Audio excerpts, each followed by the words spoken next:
5 events you will see this year on our ESPN Speed World coverage. So get set for the Pontiac Pacesetters 200, live from the track Too Tough to Tame, Darlington International Raceway.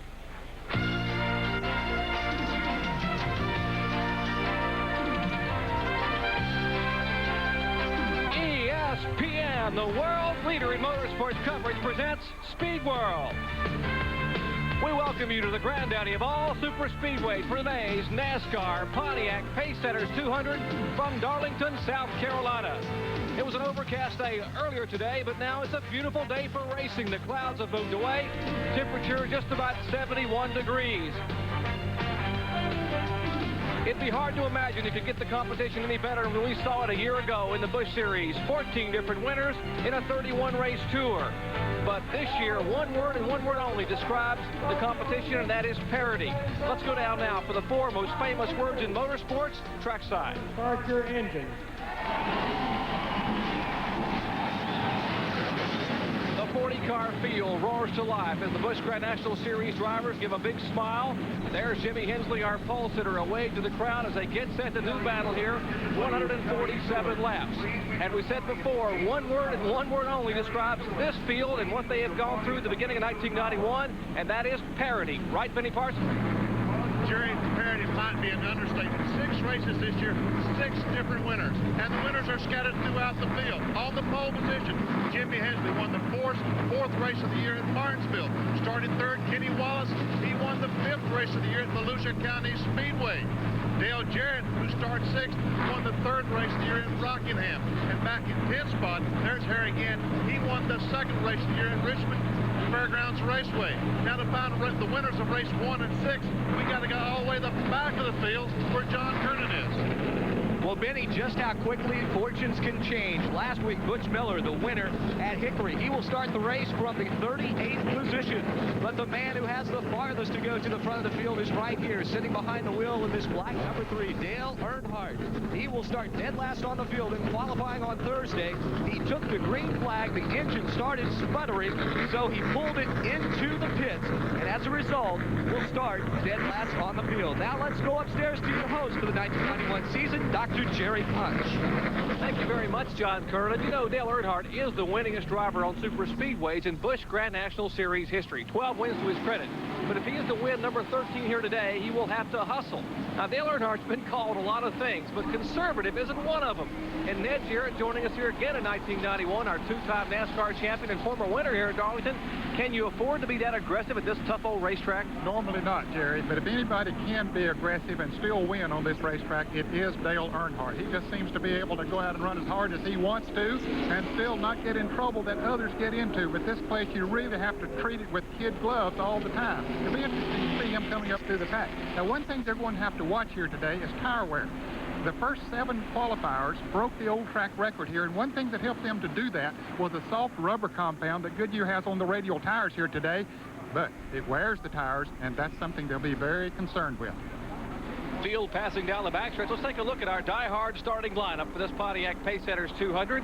The front row, Jimmy Hensley, his 13th career pole, puts his Oldsmobile on the pole here. Michael Waltrip, the Pennzoil Pontiac, will flank him. Waltrip had a great run in Daytona. Back to row 2, Kenny Wallace, who won a few weeks ago in Florida on the Volusia County Speedway, and a 2-time winner here, Winston Cup champion Darrell Waltrip. Back to row 3, Bobby Labonte. Remember the great run he had here a year ago? He has yet to get his first Busch Series win. And Dale Jarrett, who won earlier this year at Rockingham. Row 4, Morgan Shepherd. As many times as he's raced here, he has never won in Busch Series competition at Darlington. That might change today. And the 1991 Daytona 500 winner, Ernie Irvan. Row 5, Jeff Gord, who's won about everything you could ask for in open wheel competition. He's a rookie here in Busch Series driving. He's done a very good job early in the year. And the winningest driver at Darlington in Busch Series competition, Harry Gant, 4 wins in the last 7 starts. Row 6, Ward Burton. Now watch this young man. He's a talented young driver. Finally has a good ride. He'll be a factor. And Mr. Excitement, Jimmy Spencer in the Mike Laughlin Pontiac will start 12th. If you look at the remainder of our starting grid here, 40 cars set to do battle here at Darlington International Raceway, and Ned Jarrett, some pretty good horses back in the field. Yeah, Tommy Ellis starting back there, and then Tommy Houston starting back in the pack, and a little farther on back, we'll see Chuck Bowen, last year's Busch Grand National champion. So I think we'll see some good racing and some fellas trying to make a move and coming up towards the front. There's Chuck Bowen starting back on the 15th row. Jeff Green, our pole sitter from down Daytona. Troy Beebe from the West Coast. Clifford Allison, the youngest member of the Alabama gang. And there's Dale Earnhardt. You heard John Kernan talk about. He's got a long way to go. And, of course, this tough old track's a 1.366 mile oval. The pole speed 158, a new set record. And, of course, the race length here, 147 laps, field separation, only 8.8 miles per hour, as we're getting set for the green flag here. Busch Grand National Series racing action. The 10th year, the 10th anniversary for this ultra-competitive series here at the track. Too tough to tame. A great crowd on hand. Glad you could join us for today's NASCAR Busch Grand National Series season opener for us at ESPN. Green flag waves, and they shuffle down to turn 1.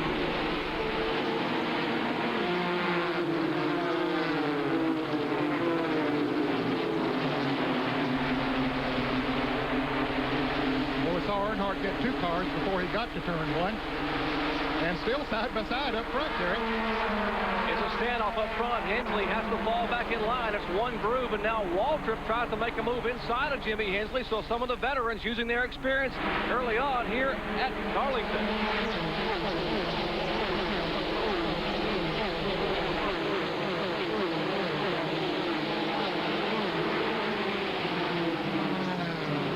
Take a look and see where Dale Earnhardt. Yes, there he is, passing cars, just trying to go by the Busch Miller car. Now being shown 34th. After one lap, he has gained 6 positions. Now begins to work inside of Bobby Donner as they head up that back straightaway.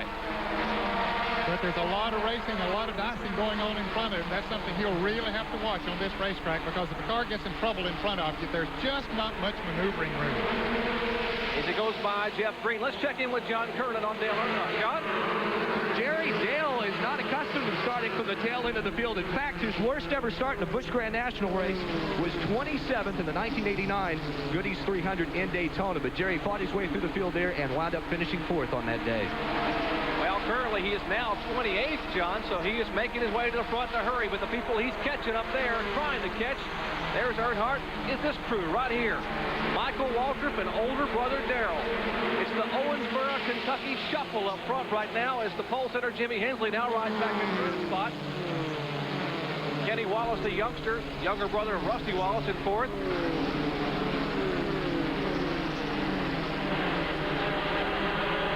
No surprise at all to see Michael Waltrip running so well early on in this Pennzoil Pontiac. He finished 2nd at Daytona in this same car. But a lot of optimism from Darrell Waltrip about how well they were going to run here today. They came here and tested a couple of weeks ago in the Wilson Cup car, which you'll see tomorrow live on ESPN. But they thought that that same setup would work in the Busch car, so 300 pounds lighter. And indeed, Ned Jarrett, they must have this car dialed in pretty well. Looks very good. He's staying low on the racetrack in turns 1 and 2. 25 degrees banking in turns 1 and 2. A little less banking as they go up the backstretch and go into turn 3. It's 23 degrees around these turns. And, of course, this track is somewhat egg-shaped. Now we see Darrell trying to make a move on his brother Michael as they come off of turn 4, but I don't believe it'll work quite this time. A little bit surprising to see Darrell to be this aggressive early on. We talked about the tire wear, what a factor that would be as hot as it is today. With that rubber being washed off, I'd be a little bit concerned. Yeah, it rained here quite a bit yesterday afternoon and last night, so it did wash off the rubber that had been put down in practice and qualifying for both the Winston Cup and Busch Grand National cars. And, of course, that will make the tire wear a little bit heavier. We have a report that Bobby Labonte might be leaking a little bit of oil. He started in 5th place, Jerry, and he now has dropped back to 7th position. He's still running good. No major smoke coming from his car. Here's Richard Lassiter has spun the car number 05, and his car has come to rest out on the track apron out of harm's way. No yellow flag as of yet, and they will continue under green. Richard Lassiter, one of the rookie competitors this year in Busch Series racing, gets the car righted just out of turn 2 and will head back down the back straightaway. There's his Pontiac. Some sheet metal damage on the bottom carriage of the car, but apparently he will resume racing action. Now he's pulling out in front of the leaders, Jared. They're coming up on him very quickly behind him. I hope he sees them as they come off of turn 4. He moves down to the inside of the racetrack. He did see them, did the right thing, got out of their way. Lots of racing action. Hot and heavy early on here at Darlington International Raceway as the Waltrip showing away up front. We'll be back with more from Darlington after this.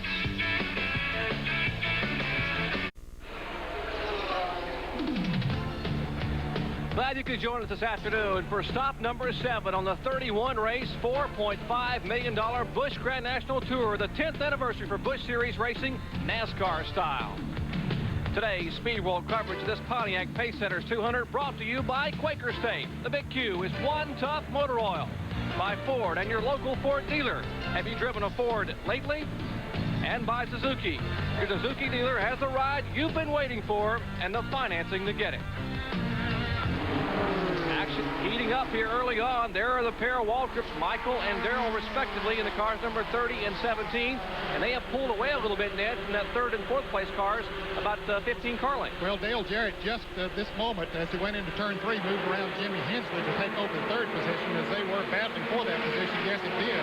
Let the two Waltrip brothers pull away a little bit. Of course, Dale Jarrett, there's the Nestle's Crunch Pontiac going by. Jarrett in third spot and Hensley back there in fourth. Jarrett won this race last fall, starting way back in 28th spot. So Jarrett showing how well he runs this track. Remember, he won earlier this year at Rockingham. Jimmy Hensley, who was on the pole, now being shown back in fourth spot. And Ernie Irvin, the car on the right of your screen, that's the yellow car. The Chevrolet, the Mac Tools color, and a great shot there, guys, of Ernie Irvin. He's now being shown in fifth spot. Yeah, he started in 8th, so he's moving on up through the pack a little bit. Jimmy Hensley, who started on the pole, now running in fourth place. He might be running a conservative race here, Jerry, because of the tire wear that they're concerned about. And certainly the Busch Grand National drivers are concerned with points. They want to finish this race. And one way that they can assure them a better chance of doing that is being conservative, not taking a chance on those tires so that they have to make more than one pit stop. If you have to make more than one pit stop to change tires, I think you're going to be in trouble. This race, 147 laps, that's 200 miles, and these cars can get about 110 to 120 miles on a tank of fuel, so they could probably go just past the halfway on fuel, but that's not going to be the limiting factor. No, I think the limiting factor would be the tire wear. So it'd be interesting to see what kind of a strategy you have. Here is Morgan Shepherd trying to move around Kenny Wallace. Kenny started up in the third position today. He has dropped back a little bit. He might also be running a little bit conservative. Morgan Shepherd, remember, hasn't won here. He's in a Ford Thunderbird. Kenny Wallace in the Pontiac. 1989 Rookie of the Year in Busch Series competition there. It's a draft back 5th, 6th, 7th, and 8th. Actually, that's 4th, 5th, 6th, and 7th. That's Hensley, Ernie Irvin, and now Bobby Labonte, the youngster. Terry Labonte's younger brother, who ran so well here a year ago in that car number 44, the Penrose car. He's in 6th spot. Harry Gant. And Gant so very strong at this track. 4 wins in the last 7 starts in the Ed Whitaker-owned Skoll Bandit Buick. That car number 7 for Harry Gant. Those 4 cars in 4th, 5th, 6th, and 7th as they come at you at about 130 miles an hour out of turn 4. Well, once they go down the front straightaway, Jerry, and hit turn 1, they're upwards of 170, 175 miles an hour. Really difficult to get a grasp of how fast these cars are going when you see them all together there. Now back in the pack, that is Hensley, Irvin, Labonte, and Gant. You'll see, we'll keep you abreast this year of some of the passing going on as we now showed you Dale Jarrett. You see, he has really made a move inside and just slid right by. Darrell Waltrip made it look easy. Well, he really did, Jarrett. He came up on him pretty quick. Now, I thought he'd have to follow him for a lap or 2 before he could get around, but Darrell didn't fight him too much. He just let him go. What is it about you, Jarrett, in this racetrack? I mean, you were so dominant here when you drove in the 60s. This track one of your best. Well, it was a good track for me, Jerry. I'm not sure dominant would be the word. We did win here in 1965. It's a tough racetrack. It was then and still is, and I think we just all like a challenge. Whoop, Earnhardt just run out of racing room there. Coming up, that's Ed Ferree, the rookie driver down on the inside, who had a great run last week. Whoa, and Jack Sprague just about pinning Earnhardt to the outside wall. Chuck Bound got on the brakes a little bit. Earnhardt able to squeeze by. Now Sprague driving the Fred Turner car. Earnhardt's in the 20th position, so he has passed half the field, Jerry. And 16 laps. 16 laps. That's pretty good going. That's rough, isn't it? Told you there wasn't a conservative bone in that guy's body. Earnhardt now being shown in 20th spot, still on the move, and he is chasing the leaders. Back up front, there is Dale Jarrett and Darrell Waltrip in 2nd and 3rd spot. Those 2 guys trying to catch Michael Waltrip. Now, Michael has just disappeared. He's about 20 car lengths in front of Dale Jarrett. Yeah, he's pulling away from him. There's Michael in the Pennzoil Pontiac. What a great way to begin the year with this new sponsorship and this new car here from Michael Waltrip, finishing 2nd at Daytona in the biggest Busch Series event of the year down there in the Goodies 300. Jack Sprague is on pit road, an unscheduled pit stop for him in car number 48. Michael Waltrip now coming up to speed here down the straightaway. Average lap is about 158 miles an hour. And as you said, Ned, well, here's the Sprague car in the pits, an unscheduled stop. And again, looks like it's a tire problem. Yes, they're changing the right side tires in that car. And here's the smoker down in turn 1, and it's Harry Gant. Last year's winner. The caution is out. Harry Gant. One of the favorites here today, but looks like he's out of it. We mentioned how strong Harry Gant had been here over the years, and he was looking to get win number 5. The winningest driver here, that 51-year-old competitor from Taylorsville, North Carolina, but it will not happen as Harry Gant takes the hard left-hand turn behind the wall. We are under caution here at Darlington Raceway. Lots of racing to come your way. Don't go away.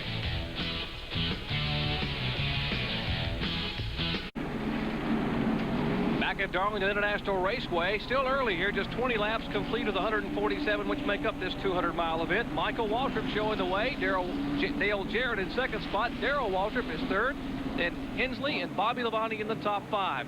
Lots of racing action to come your way tomorrow. Live flag-to-flag coverage of the Trans-South 500 from Darlington, South Carolina, 1 p.m. Eastern. Bob Jenkins will be on hand along with the rest of the ESPN Speed World crew to bring you the track Too Tough to Tame, a 500-mile event for the Winston Cup stock cars. And of course, Harry Gant will be in that event tomorrow, but he is now parked today, and our Benny Parsons is standing by with his crew chief, Chris Carrier. Benny? Chris, a lot of smoke down in turn 1. You know what happened? Yeah, it lost an engine. It's hard to tell really what happened to it, whether it dropped a valve or something in the bottom end, or just can't really tell right now. But it's been a long time since we lost an engine. Jim Ruggles and the people down there are doing a real good job, and the Buick V6 program is just wondrous to me. You know, we can't really complain. They do a good job for us. This is not a very good birthday present, is it? I've had better, I'll tell you. Well, you know, he did a super job in not crashing the car, and that means it saves a lot of work for us, so it's not a total loss. We're going back home to our hometown racetrack next week, and we have high hopes there. We got a lot to make up from last year. We didn't do very well there, but we're going to try and put it to them there, so maybe things will be better in another week. The tune happy birthday, not a very good one here in the Harry Gant pit, Jerry. Indeed, Chris Carrier, his crew chief, 31 years old today. And Ned Jarrett, as you look up that backstretch pit area, no one's in the pits. Now, the rules have changed a little bit now as opposed to what they were a few weeks ago in Atlanta. So let's explain to the people what's happened with the new NASCAR rules. Okay, they have done away with the odd, even color numbers as far as the cars are concerned. So when the green flag is out after they have made at least one full lap of green flag running, they can pit at any time. Any car, it doesn't matter. They're not designated as even and odd and orange and blue as they were. So basically what the rules are now is that you can't change tires during a caution period. And everything else is basically the same. So we don't see any tire changing at all during here. We'll take a look at the point standings. Kenny Wallace having a great year. Only one finish out of the top 10 in the first 6 events of the year. He is our current point leader. Jimmy Hensley back by 85 points. In second spot, Bobby Labonte trails Hensley by 29 points. Tommy Houston is back another 10. And Todd Bodine, yes, another Bodine, the youngest of the Bodine clan, showing in 5th spot. Joe Nemechek, last year's Rookie of the Year, in 6th. Elton Sawyer back in 7th. Butch Miller, freshman that win at Hickory Speedway last week, in 8th. Tom Peck is 9th. And Dale Jarrett, who does not run the full Busch Tour, still being shown in the top 10 by virtue of his win early in the year. The top 15 here as we currently set at Darlington: Michael Waltrip, Dale Jarrett, Darrell Waltrip, Jimmy Hensley, and Bobby Labonte. The top 5, 6 through 10. Ernie Irvin, Morgan Shepherd, Kenny Wallace, Jeff Burton, keep an eye on him, and Jeff Gordon, the youngster from the open wheel ranks. 11 through 15, Jimmy Spencer, Ward Burton, Steve Grissom with a new sponsor we'll tell you about later, Davey Johnson in 14th spot, and the veteran Tommy Houston showing in 15th position. 22 laps of 147 complete, getting set to go back to green flag racing action, and that was a break for Dale Jarrett. Remember, he had about a 20-car length separation between him and the lead car he was chasing, Michael Waltrip, and as the green flag waves, Ned, we'll see if possibly Dale can now catch him. Well, we'll see if he has anything for him. Michael's car is working awful well. They break away a little bit from Darrell on the start there. But Michael takes it right down to the inside of the track. That's back in the pack. Earnhardt trying to pick his way through, and there's trouble. 3 or 4 cars have come together up in turns 2. And they're still spinning and banging into each other. As I said, when a car gets in trouble, there's just not much room to maneuver around. And we saw that happening as they raced back to the start-finish line. Michael Waltrip brings Dale Jarrett, Darrell Waltrip around. And they're waving the flag, the yellow flag. Mike Harwood on the flag stand really waving that flag because of debris over turns 1 and 2, where Jack Sprague's car has come to rest, lap 24, and on a restart, everyone trying to be really serious about getting to the front, and Earnhardt made a tremendous move to get through that. He was up there trying to get to the outside, and he made a move that I absolutely couldn't believe. Let's take a look again, Ned. Well, you see a couple of cars get in trouble, and look at Earnhardt just turn left down on the inside and go through. And I'll tell you, that's tough to do when you get down on that flat spot and keep control of the car. All right, let's watch Earnhardt now just as he's ISO'd. He's behind Tommy Ellis in the blue car, number 56. He goes up on the outside of Ellis, and then the trouble will happen in front of him. He gets on the brakes, pulls down to the inside. Ellis moved farther down and gave him room. Tommy Ellis helped Dale Earnhardt to get through that situation. If Ellis had stayed out there and only took the groove that he needed, Dale Earnhardt would not have been able to get through there, but he gave Earnhardt plenty of running room. Well, Ellis made that great move, too. If Tommy Ellis hadn't been able to make the good move, that would have given Earnhardt the opening to get out of the way. But a tough break for Steve Grissom, sporting the new Roddenberry sponsorship on his Oldsmobile today. Grissom, one of the up-and-coming young drivers, won 4 times last year. And Tommy Houston, the 45-year-old veteran. Now they're getting work on his Buick. A tough break for Houston. They're trying to get it repaired. Let's check in with John Kernan. Jerry, it looks like if they're going to repair it, they're going to have to replace the radiator. I can see some water leaking out from underneath, and they are working in that front area. They might try and cut the nose away, then try to replace the radiator, but it looks like Tommy ran smack into the back of somebody. A lot of front-end damage on his car. That's Tommy Houston's son, Scott. You see working on the front of the car, and there at 75, Ward Burton, the Charlie Henderson-owned car, as they are working on that machine. Benny, what are they doing down there on the Burton car? Well, they're trying to figure out what might fall off the car if NASCAR would make the black flag and make them come back in. They're trying to beat the pace car right now, and now they're going to have a conference to try to figure out exactly what they have to take off to be able to race this afternoon. It doesn't look like there's a lot of suspension damage, just superficial damage here. Well, Bill Smith, the crew chief on that car, trying to get the Ward Burton machine fixed, and of course, here is Steve Grissom's car, number 31, and he looked to be making his way to the front in a hurry, Ned. This young man is a very impressive young driver. Oh, he is, no question about it. He won 4 races last year. As we see the car number 37 of Rich Burgess, as the wrecker comes around to hook up to him. We have to report that there are 9 cars involved in that. Tom Peck was one of them, car number 96, Robert Presley, car number 59, the car number 5 of Ed Barrier, and the car number 48 of Jack Sprague, Tommy Houston, and of course the Burton car 75, the car number 33 of, well, let's see, Ed Barrier's driving the 33. Who do I have in the 5 car there? I'm going to go ahead and wrong. And the car number 31 for Steve Grissom, and car number 81, which is being driven by Davey Johnson. Well, let's check into the pits where John Kernan is caught up with a very disappointed Steve Grissom. John? Disappointment is just a mild way to put it. Steve, a lot of damage, a big crash out there. Well, what happened? What? I didn't hear what you said. What happened, Steve? Just a couple cars got together there getting into turn 1, and after that, wasn't really nowhere for anybody to go. So I guess you are working on the car. You plan to get it out and get as many points as you can. Yeah, we need to try to get back out if there's any way possible. He was hoping to do so well. He said getting this sponsorship was the difference between night and day, Jerry, but now his day has ended in disappointment. They will try and get it back out, though, but they have a lot of work to do. Well, Brian Frazier, the crew chief there of the WB Roddenberry Company Oldsmobile, trying to get that car repaired, but action is always fast and furious in Busch Grand National competition here at Darlington. We'll be back after this. Michael Waltrip showing the way.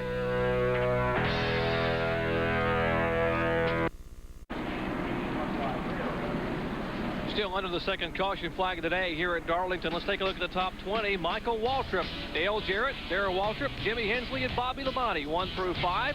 6 through 10, Ernie Irvin making his way to the front. Morgan Shepherd, Kenny Wallace. Watch out for Jeff Burton in 9th, and Jeff Gordon in the Ford Thunderbird. 11 through 15, Jimmy Spencer, Dale Earnhardt. Yeah, he started 40th, but he's 12th. Tommy Ellis in 13th. Ed Barrier, good run for him. And Ed Faree, one of the rookie competitors, in 15th spot. 16 through 20, Todd Bodine, David Green, Chuck Bound, the defending series champion, Joe Nemechek, last year's Rookie of the Year, and another rookie competitor, Jeff Green, showing in the 20th spot. Still under caution here at Darlington Raceway, so we'll take another break so we can bring you uninterrupted green flag racing action later today. Don't go away, we'll be back with more after this.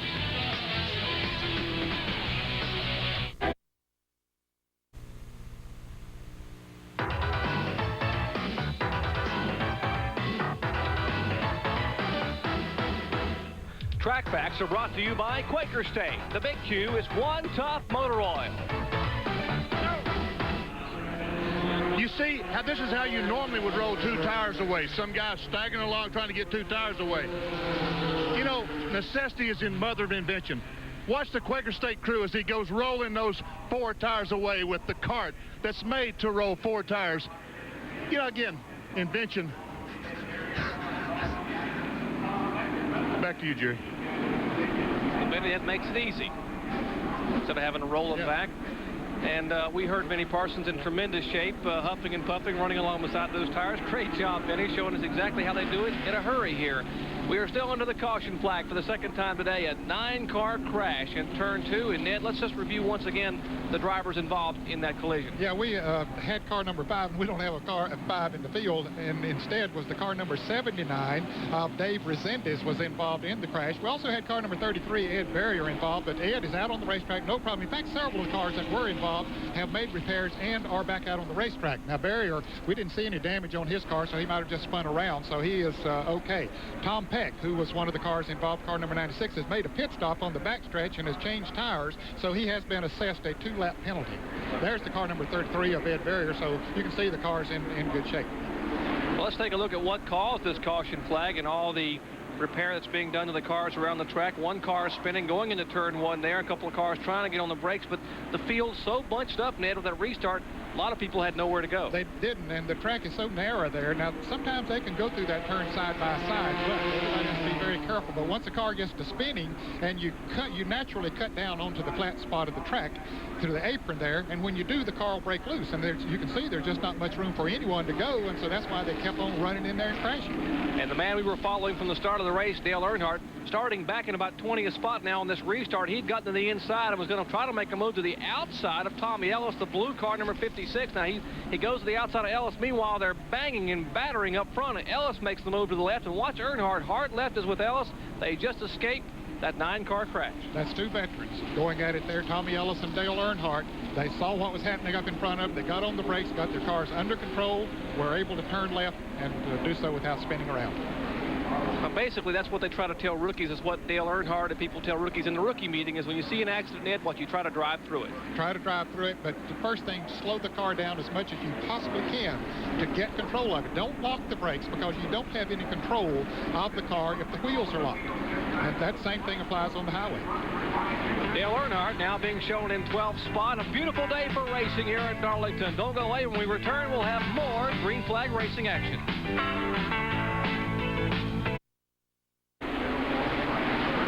In Darlington, South Carolina, for the Pontiac Pacesetters 200, getting set to go green flag racing once again. And how appropriately, a pair of Pontiacs up front, then a Chevrolet for Darrell Waltrip, and then a pair of Oldsmobiles. Michael Waltrip, the Pennzoil Pontiac, the bright orange and red numeral, car number 30, takes the green flag, and they head down to turn 1. They scatter out 2 and 3 wide, very wide front and back straightaways, but it narrows down in a hurry when you get to the turn. Yeah, they better get down to no more than 2 abreast as they go into the turn. It looks like they did that. In fact, they almost got in single file. A couple cars trying to make some moves, but they saw what happened the last time around, so everybody's a little more careful this time through turns 1 and 2, and they make it. About a car length separating Dale Jarrett's Nestle's Crunch Pontiac, and Jarrett now will make a move to the inside as Waltrip slides up high. We're talking about Michael Waltrip. He's up high, but he still holds off Dale Jarrett, and Darrell Waltrip sitting back another car length back, watching the battle for first and second spot.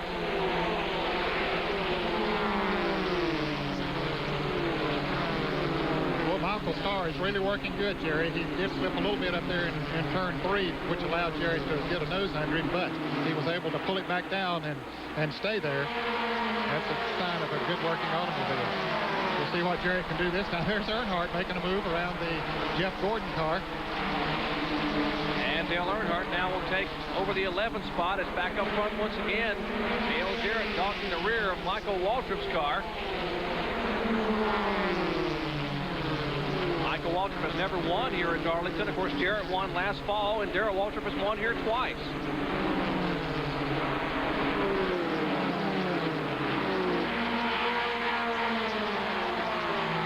Jarrett seems to be a little bit stronger coming through turns 3 and 4. Let's see what he can do this time.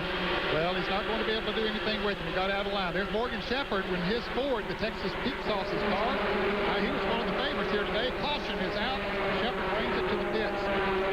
Caution being waved for the third time today as Morgan Shepard brings his car down pit road. Apparently debris, we are being told, from the NASCAR officials on the track, so they will put out the yellow flag and send the safety crews around. But a tough break for the Texas Pete Ford driver, Morgan Shepard, and you see that's the flag indicating the pits are closed, and that's the yellow flag being waved up front, of course, by our flagman Mike Harwood, being assisted by Tony Martino, the Busch National Series flagman, and lap 37 in the books behind the Pontiac safety car. So Morgan Shepard calls it a day, and Michael Waltrip's having it all his way. We'll have more from Darlington when we come back after this.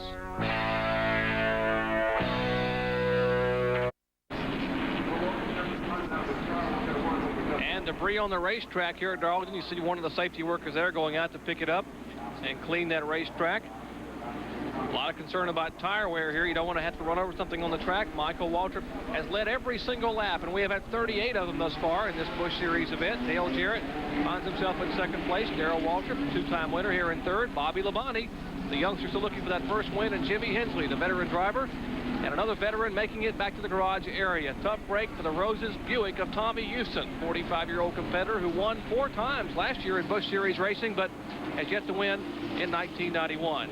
And boy, this will hurt him too, Jerry. He was second, wasn't he, up there in the point standings, and maybe not second, but he's up in the top 5 in the point standings, and that is really going to hurt him. He was 4th coming into this race today, so Tommy Houston, tough day for him. And 6 through 10, you see Ernie Irvin, Jeff Burton, Kenny Wallace, Jimmy Spencer, and Dale Earnhardt rounding out the top 10. 11 through 15, Jeff Gordon, Todd Bodine, Tommy Ellis, Ed Barrier, and the defending series champion, Chuck Bound. 38 laps complete. Morgan Shepard, we said, had never won at Darlington, and he will have to wait a little while longer to pick up his first Busch Series win because he is standing with Benny Parsons.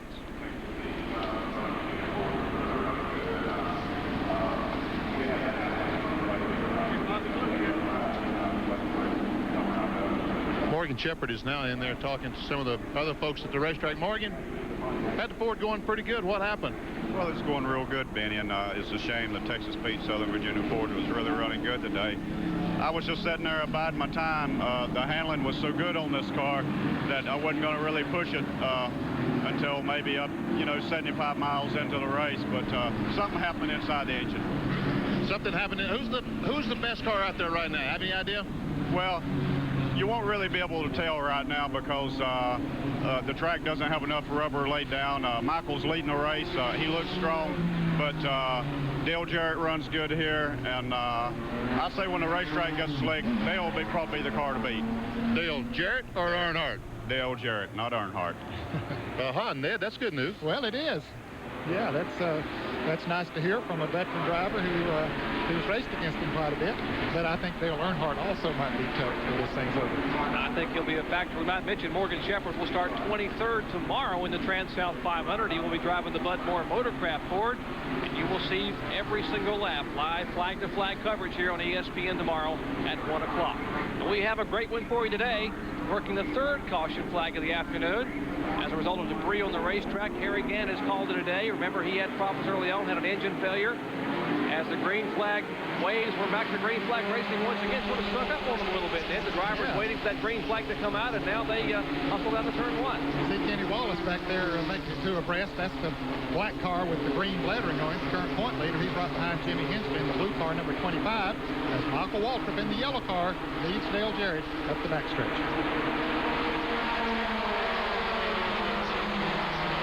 Earnhardt just behind the Kenny Wallace cars you were saying. They moving in on Jimmy Hensley, the pole sitter, moving up above the damaged car of Ward Burton, the car number 75, and now a bit for the lead is Dale Jarrett. Maybe Morgan Shepard's prediction coming true a little bit early here.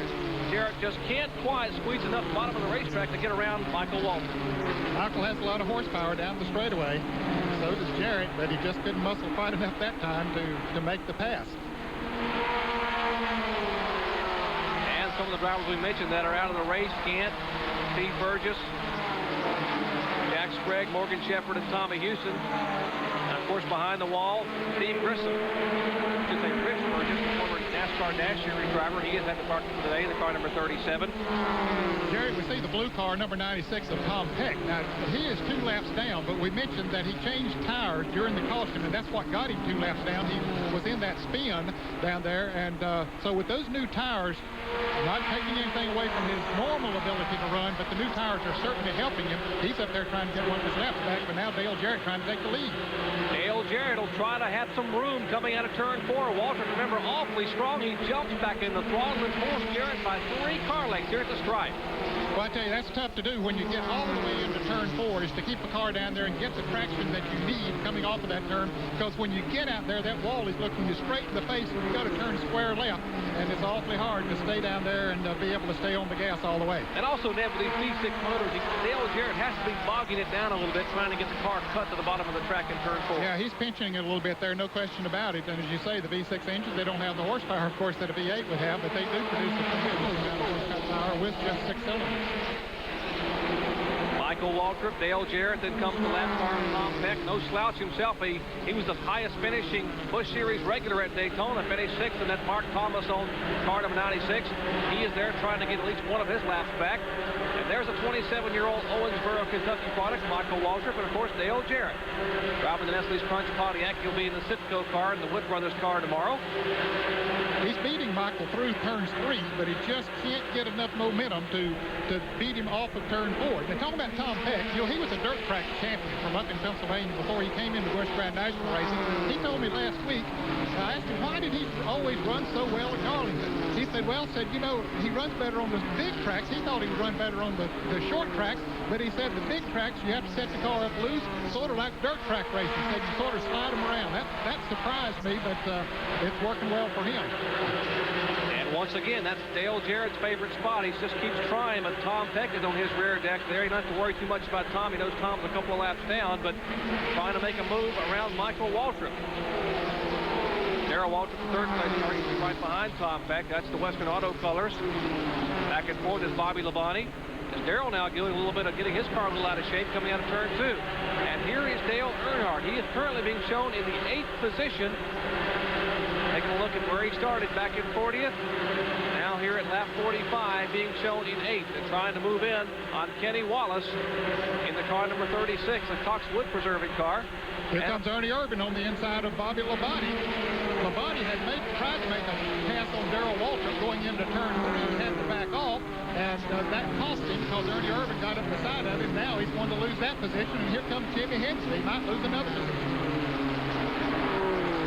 Bobby Labonte backing up a little bit. I'm sure there'll be some discussions in his pit between his dad, Bob Labonte, and some of the crew as to how they can adjust that car. Jimmy Hensley really getting high, and Dale Earnhardt will take the advantage because Kenny Wallace had to get on the brakes, and that allows Earnhardt to slide by.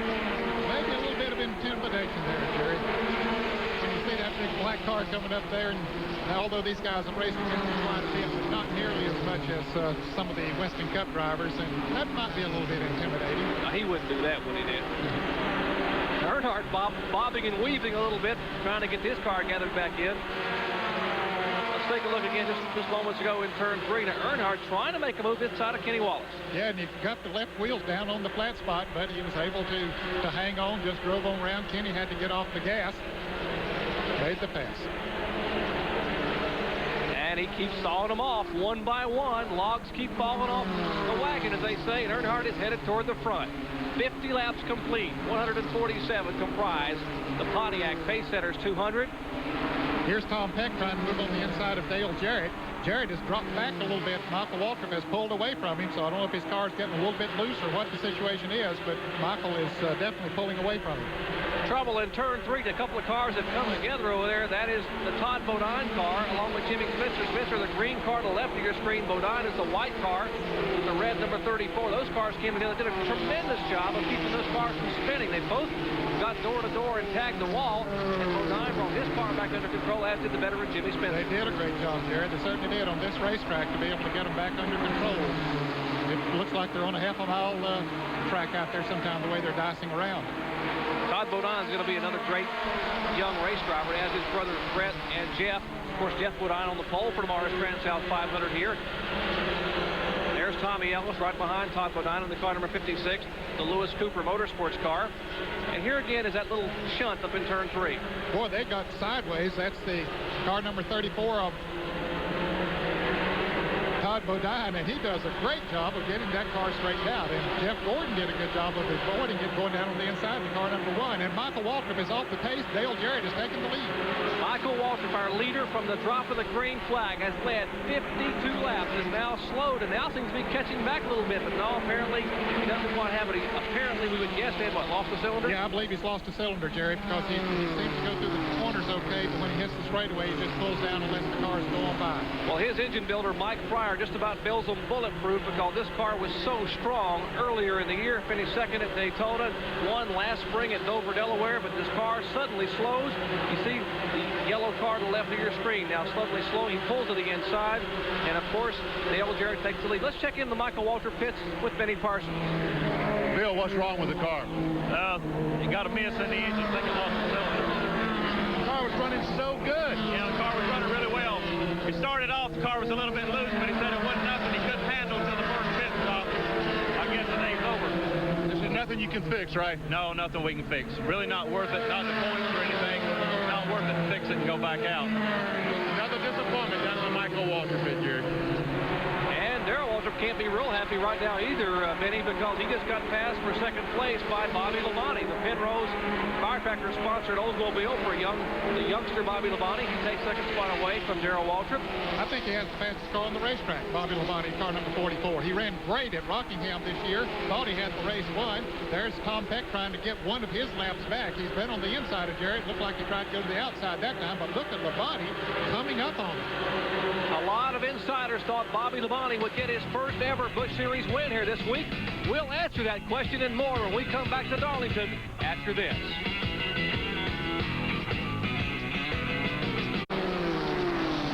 Action hot and heavy up front, and Bobby Labonte kind enough to wait till the commercial was over to make that pass on Darrell Waltrip. Thank you very much, young man. And Labonte takes the second spot easily up in turns 1 and 2. Just kept it right down on the bottom of the racetrack, Jerry, and drove around him like if Darrell just pulled over and said, go on by. And Darrell Waltrip didn't do that. Bobby Labonte just has the race car. Now he's moving up on Dale Jarrett. And Dale Jarrett's car is not handling well at all. He has been wrestling a bucking Bronco these last few laps as the laps are approaching their first and possibly only pit stop of the day. Let's check in and see what that pit strategy may actually be. Benny Parsons? Jerry, I just talked to John Irvin, the crew chief on Dale Jarrett's automobile, and he says they need to get to lap 75 so they can be halfway and just make one stop. That means Dale Jarrett has to fight this thing for another 16 laps before he can pit. And as you said, he right now has a handful. Whether or not he can have it for another 15 or 16 laps, let's see. Don't believe he'll hang on to the lead that long, Benny, because Bobby Labonte is there. You get a shot of his cockpit inside the Nestle's Crunch Pontiac. Looks like he's swatting flies in there. That's not what he's doing at all, folks. He is wrestling that steering wheel. That car very loose as Bobby Labonte now putting the pressure on the leader. And, of course, we'll be able to go in-car tomorrow. We'll have in-car cameras here tomorrow for the Trans-South 500 coverage, and you will see Dale Jarrett as he wrestles his Citgo Ford around this racetrack for 500 miles. Here are the two combatants who got together a little bit earlier, and now they make a pass a little cleaner than they did a few laps ago. That is, of course, the 45 of Jimmy Spencer and Todd Bodine in the car number 34. It's 9th and 10th position they're running in.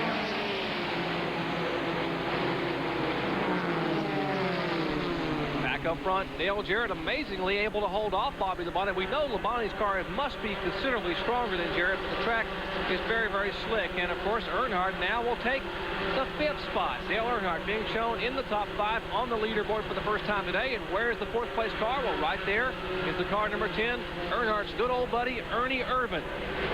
And there's the lead car. Dale Jarrett, Bobby Labonte in 2nd place, Darrell Waltrip 3rd, and just to the back you saw that yellow car, the Mack Tools Chevrolet for Ernie Irvan. And now we'll see if Bobby Labonte has just enough room off turn 2. His car not sticking that well either right now. Well, all of their tires are worn and hot, Jared, no question about it. It was amazing to see Bobby Labonte go by Darrell Waltrip there. Now Waltrip has caught him back. He backed off a little bit and let his tires cool a little bit, so he has caught both of them back. And sometimes that is helpful. Bobby is up there using his tires up now. We are just 11 laps away from halfway, and there's 3 or 4 drivers up front who can't wait to see those cross flags and the halfway signal so they can get these cars on pit road under a green flag stop and change tires. Now, will they change 4 tires? Will they change 2 tires? I think they'll change 4 tires, Jerry. The radial sort of dictates that. That will be interesting to see, but I believe they will change 4 tires. And remember, the pit rules have changed here. There's no alternating odd and even anymore today or tomorrow as far as the Winston Cup goes. You can hit the first lap after the green flag has been redisplayed. You cannot change tires, of course, under the yellow flag without a penalty.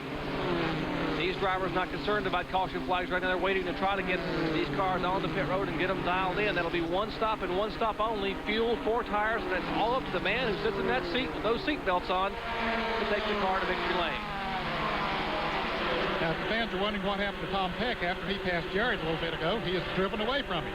And again, he has 4 fresher tires on because he did have that 2-lap penalty. Now Peck is only 1 lap down, so he might not have to change tires. These tires are all to be hot and warm with him. Let's check in the pits with Benny Parsons. Benny? Jerry, we're talking about these drivers fighting the cars and they're sliding all over the racetrack. Let me tell you what happened. When they started the race, Dale Jarrett was running a speed of 32 seconds flat, 32.00 around the racetrack. Now he's down to 33.30. He slowed down over a second and a quarter in just 66 laps. That's what we mean by fighting the bucking bronco. When the cars slow down a half second, these drivers can tell it. A second and a quarter is like an eternity to them. Indeed, these laps winding down right now toward the halfway point. 66 laps complete, 74 is halfway. So just 8 laps away, these drivers will be able to get down pit road. So we'll get back and catch those pit stops under the green flag as Dale Jarrett shows the way from Darlington. Don't go away. We'll be back after this.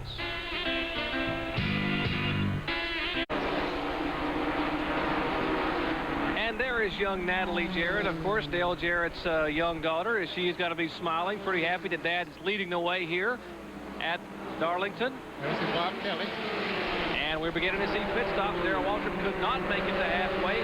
He's the first among the leaders to bring that Chevrolet down pit road. Eddie Jones and the crew waiting. Let's go to Benny Parsons. Darrell Waltrip has brought the Western Auto car to a stop. They're going to the right side. Let's see what kind of strategy.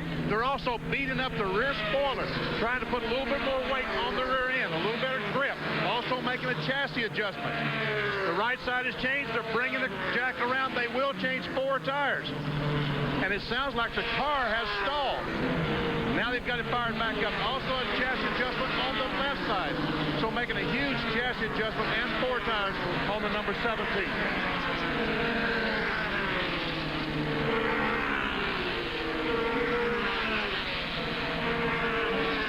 Boy, that's a costly pit stop.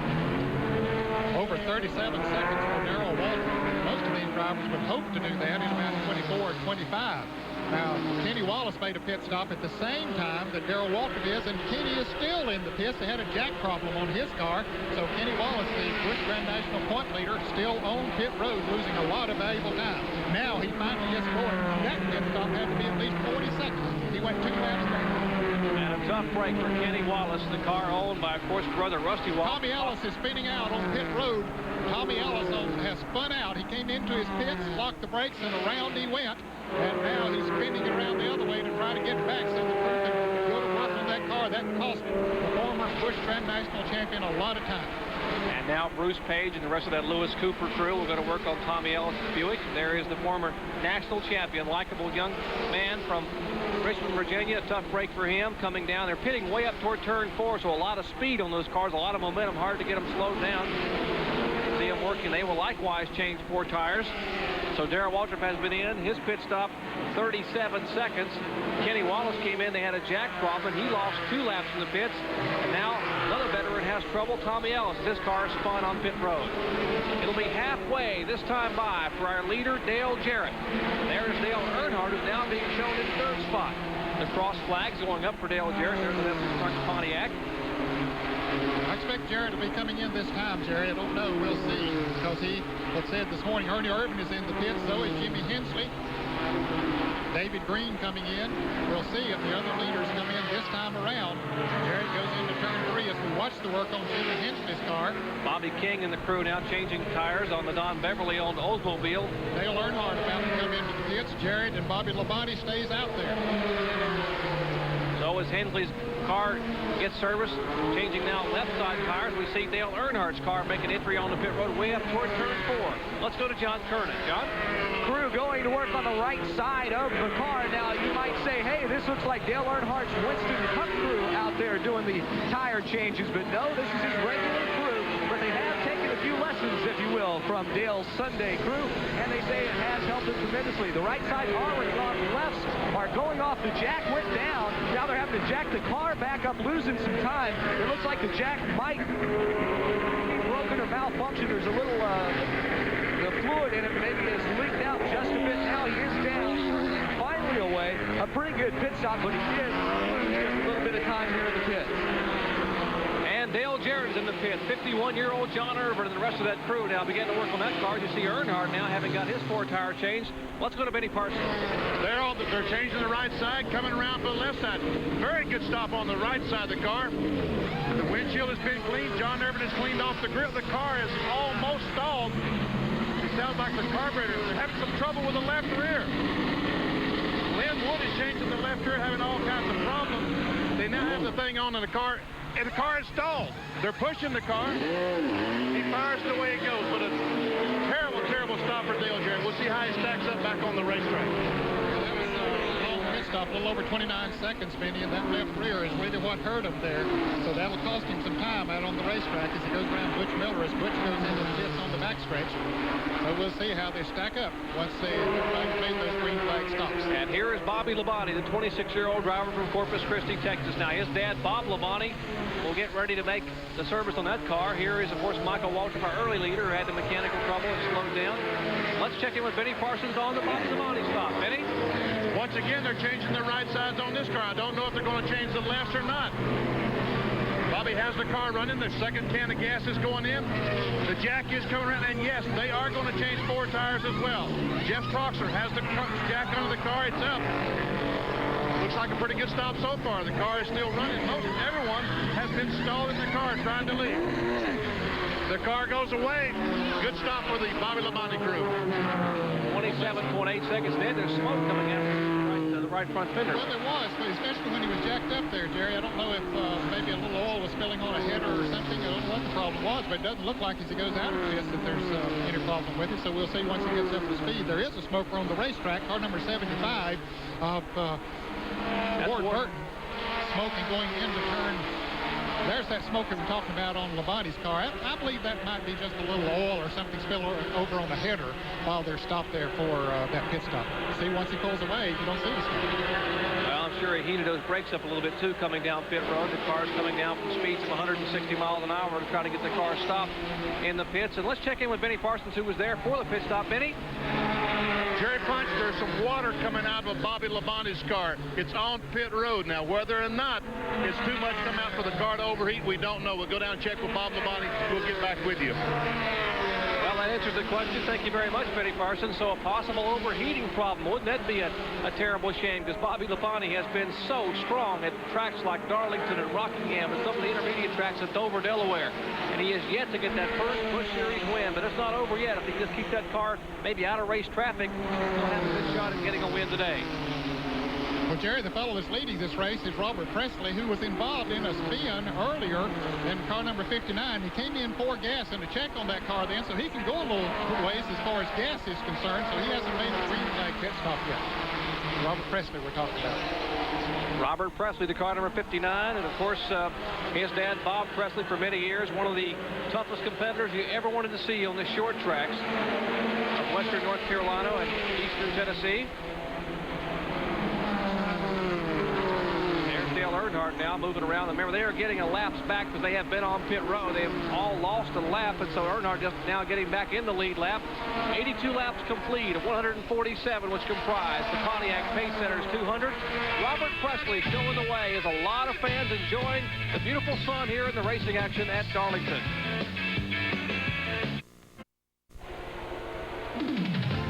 Back at Darlington International Raceway. Stop number 7 on the $4.5 million Busch Series Tour. Again, it's the 10th anniversary for Busch Series Grand National Racing, and what a way to celebrate it here at Darlington. Today's Speed World coverage is being brought to you by Citgo, home of high-quality gasolines with HTA 1000 super detergent. By Nestle's Crunch. Chocolate is scrunchous when it crunches. That's why you'll love Nestle's Crunch.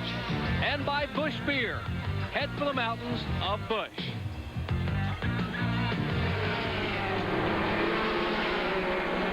Six laps being shown in the books here at Darlington. 147 comprise this event. There's the car number 8 of David Green. Bobby Hamilton drove that car a year ago. Nearly picked up a win here at Darlington. And he ran out of gas right near the end. Well, the Robert Presley car has made a pit stop, Jerry, and that gives the lead to Bobby Donner. Robert Presley, who just came out of the pits. Good run going for that Ricky Pearson prepared car. The Alliance Tractor Training Services Oldsmobile. Now, we understand that Bobby Donner also made a pit stop for fuel during one of the caution periods, so that would let him go a little longer out there than those that didn't make the stop. He is the leader now. Bobby Donner, the son of 3-time ARCA Series champion Bob Donner, and decided to come south and make a name for himself in Busch Series racing.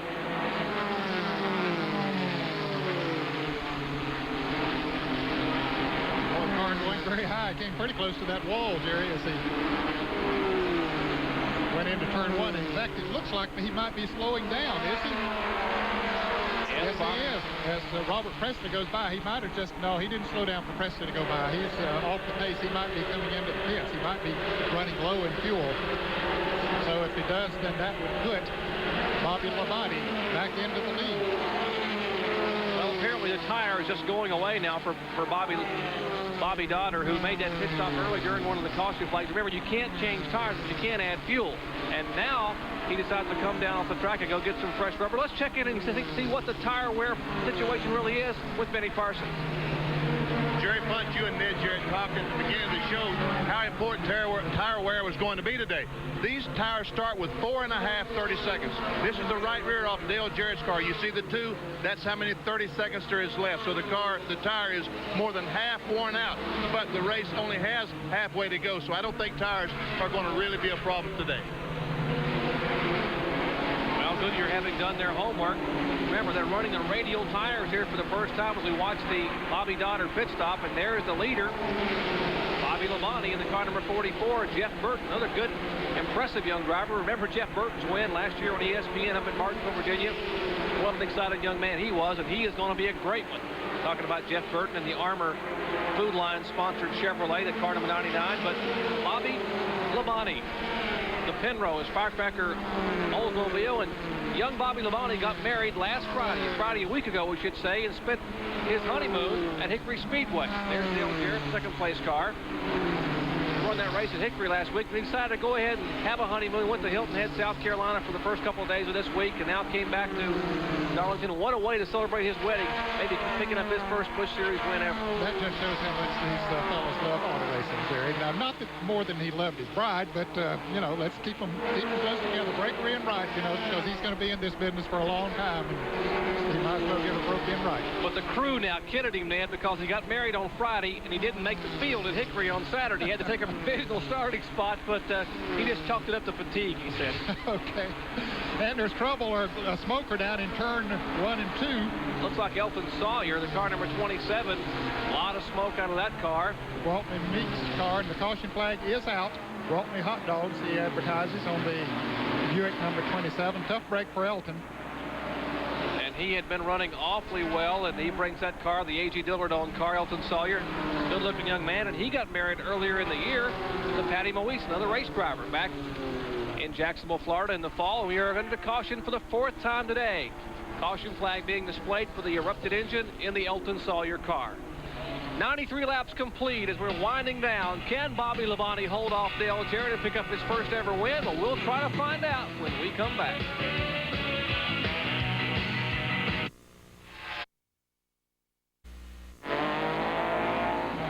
at the track they call Too Tough to Tame here in Darlington, South Carolina. Beautiful day for racing here for Busch Series competition, the Pontiac Pacesetters 200. Tonight, more racing action coming your way on ESPN Speed Week. Of course, Bob Jenkins and crew at 7:30 p.m. and you'll be able to see highlights of this event on Speed Week. At 8 p.m., the Mickey Thompson Off-Road Grand Prix. And at 9 p.m., Saturday Night Thunder coming your way once again from the USAC Midgets in Ventura, California. So a whole Saturday evening of racing coming your way right here on ESPN. Darrell Waltrip now making his way back down pit road. This would be, of course, an unscheduled stop. They can't change tires. We'll see what they're going to do in the pits. They can change the weight distribution, Jerry. That's exactly what they're doing, right, Benny? Exactly right, Ned. But they're killing bite. I thought they was putting bite in a little bit ago. Evidently, the car is pushing too much, because that's what Eddie Jones and the crew did that time, was take some wedge out of the automobile. They're looking at their strength. Since he has to go to the rear of the field, there's no rush. He now drives away. Well, we'll see if that adjustment will make a difference for his Western Auto Chevrolet.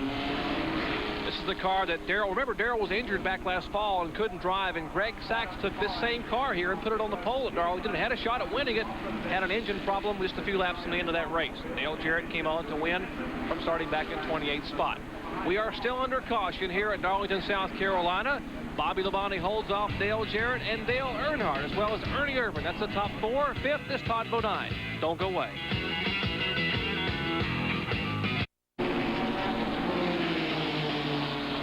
Well, NASCAR flagman Mike Harwood has signaled the 1 lap to go, and he puts the yellow flag away.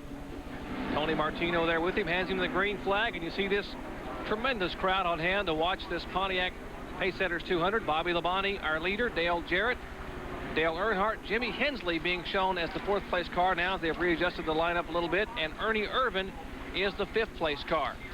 6 through 10 is Todd Bodine, Ned, Joe Nemechek, Ed Barrier, Michael Waltrip still, but he just went a lap down. He's in the pits with the hood up on it, so he now will drop out of the top 10. Robert Presley up there in the top 10. And we're showing 15 cars in the lead lap. Now there will only be 14 as we get ready to go green as they come off of turn 4. Bobby Labonte bringing them down very slowly. Green flag waving. Again, they've been out 3 and 4 wide here in the front stretch, but they're going to have to get back in the file. Single line here in turn 1. Well, it narrows down in a hurry when they go into that turn. You can see they're still running side by side back in the pack. But Bobby Labonte got himself out in good position. A good jump on Dale Jarrett on the restart. There's Dale Earnhardt behind Dale Jarrett. Now we'll see who's got the strength. All these cars up front have fresh tires. 4 tires being put on the car. There's Dale Earnhardt.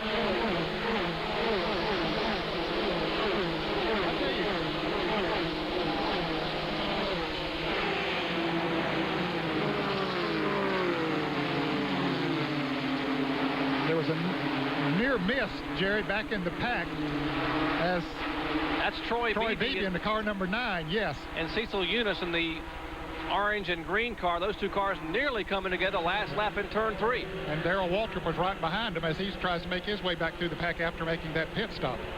So Waltrip would be back in about 14th position. Well, the 2 youngsters have pulled away a little bit from Dale Earnhardt. His Chevrolet car number 3 being shown in the 3rd spot, but Earnhardt realizes there's plenty of time. There's 100 laps complete now, still 47 to go. Bobby Labonte in the Oldsmobile, the Pontiac of Dale Jarrett. Then comes the Goodrich Chevrolet, the Tony Erie Rick Moss prepared car, which Dale Earnhardt actually drives for car owner Teresa Earnhardt. Okay, Dale Jarrett's car is really getting through turns 3 and 4, Jerry.